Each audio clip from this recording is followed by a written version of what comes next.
Howdy, everybody. Welcome to Liberty Call. Today is Thursday, October 3rd, 2024. Hope you're having a fantastical day out there in the interwebs. It's a beautiful day here again in Colorado. Not hot, not cold, just wonderful. So wish you were here. Come visit. Just give me a call first. I got extra rooms here. I got at least 2 extra bedrooms. So come on up, folks. Anyways, like I said, hope you're having a good day. My day yesterday did not go well because the Astros, my buddies right here, they blew it. They lost to the AJ Hinch's Tigers and in the wild card and are done. This is the earliest pardon my French, since we moved up here to Colorado in, I guess it was May of 2017, that the Stros have been out of the playoffs before the league championship series. So a little sad. But football season's still with us. Unfortunately, the Seminoles are playing terrible. My U of H Cougars, not so good this year. I don't know who I'm going to root for college. So anyways, at least the Texans are playing pretty well. They're 3-1 so far. My fantasy football team's doing okay. So, all right. Well, before we jump into the numbers, markets are kind of red. They don't look very happy today. You do me a favor. If you can give me some thumbs up, a like, share, subscribe, a follow, and press the notification bell.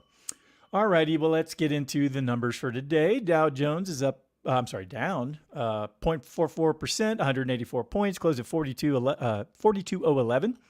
S&P 500 up, down 0.19%, 10 points, closed at 5698. NASDAQ down 0.05%, 9 points, closed at 17,915. Let's see here. The VIX was up 8.04% today. It's at 2042. Canada down 0.14%. Brazil down 1.46%. And Mexico down 0.94%. Over in Europe, Germany was down 0.9%. UK down to 10th. France down 1.32%. The Netherlands down 0.71%. Spain up 0.07%. One of the few bright spots. Italy down 1.5%. Switzerland down 1.05%. And Portugal down 0.73. Russian exchanges in the green today. The MOEX up 0.56. RTSI flat up 0.01.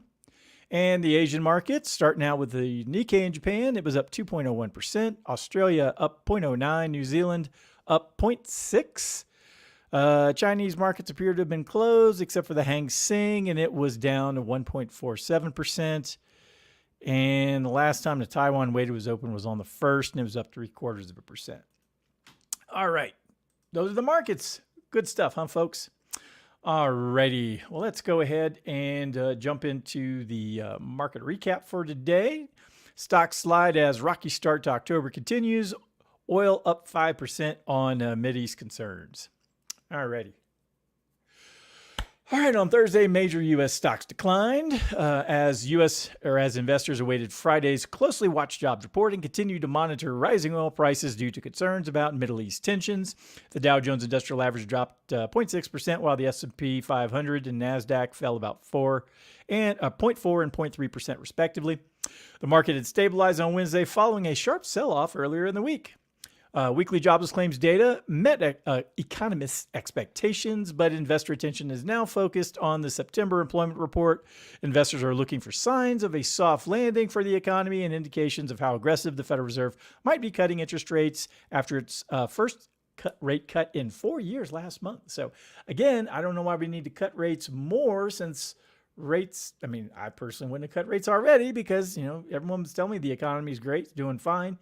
Even though on a daily basis, we cover the fact that the, sub-indexes and things are not doing real good. All right. In stock movements, NVIDIA shares rose 3% after CEO Jensen Huang reported high demand for the company's next-generation AI chips. However, other large-cap tech stocks were mixed, with Apple, Microsoft, and Amazon losing ground, while Meta Platforms and Alphabet saw gains. Tesla fell nearly 4% following a Cybertruck recall and disappointing delivery numbers. Constellation Brands and Levi Strauss both reported weaker than expected revenues, with Levi Strauss falling over 8% after cutting its sales outlook and considering a sale of its Dockers brand. Oh my God, what would we do without Dockers? Actually, I haven't worn those in forever. Meanwhile, crude oil futures surged more than 5% amid fears that the Middle East conflict could disrupt production.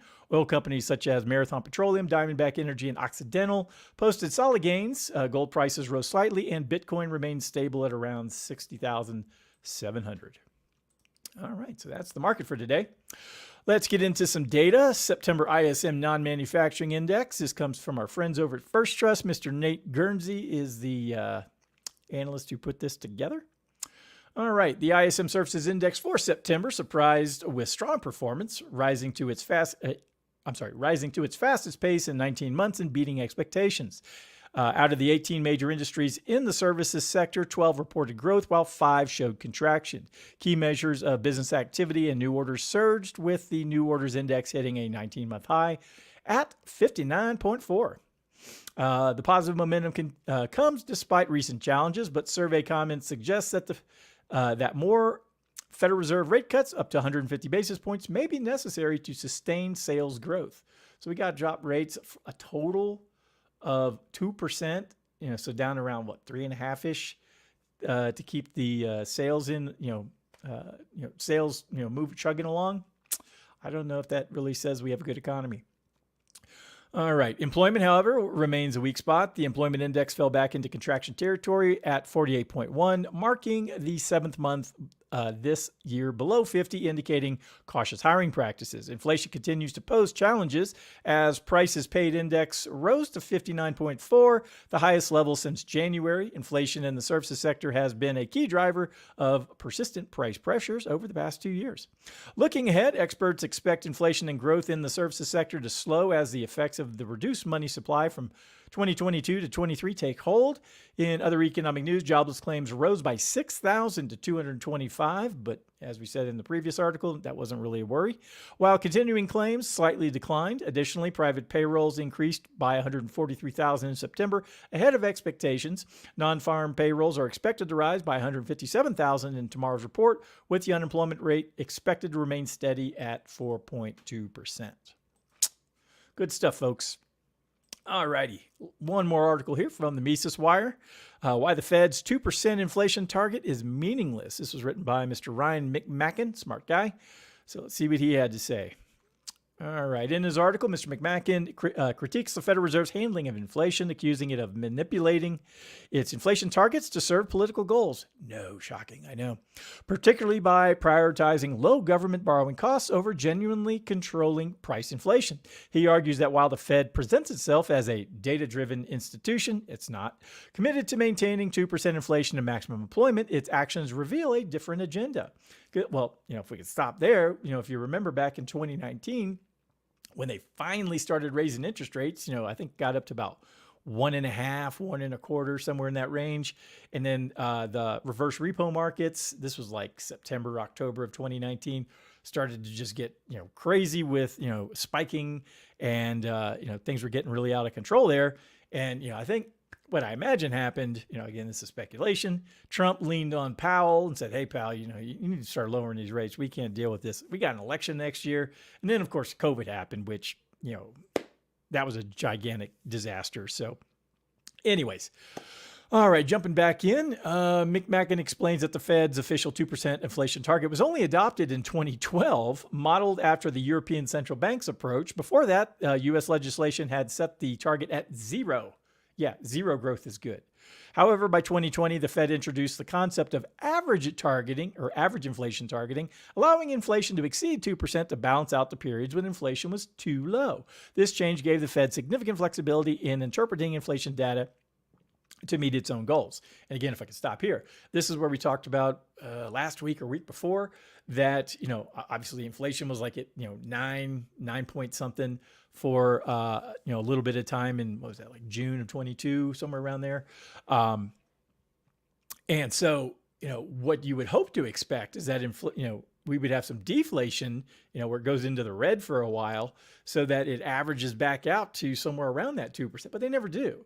It's like, well, it's getting back close to that 2%. So, all right, well, let's go ahead and start lowering rates instead of, let's, get the 5-year average from say 2021 to 2026. Let's get that back to 2%. But, unfortunately that would create a lot of, pain in the economy, and I don't think that's what the people at the Fed want to do.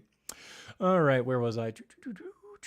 McMacken criticizes the Fed's ability to manipulate how it calculates inflation over the longer run, suggesting that central banks uses arbitrary timeframes to claim success in meeting its inflation targets. Yeah, it's kind of like building a portfolio and like starting, doing the start date like right at the very end of like a negative type thing, and then going forward, you're like, oh, look how wonderful this is. It's like, well, you kind of left out the part where it lost 50%, So, anyways, in summary, McMacken contends that the Fed's focus is not generally on controlling inflation, but enabling more government spending and by maintaining artificially low interest rates. He concludes that the Fed's actions are politically driven rather than grounded in its stated economic objectives.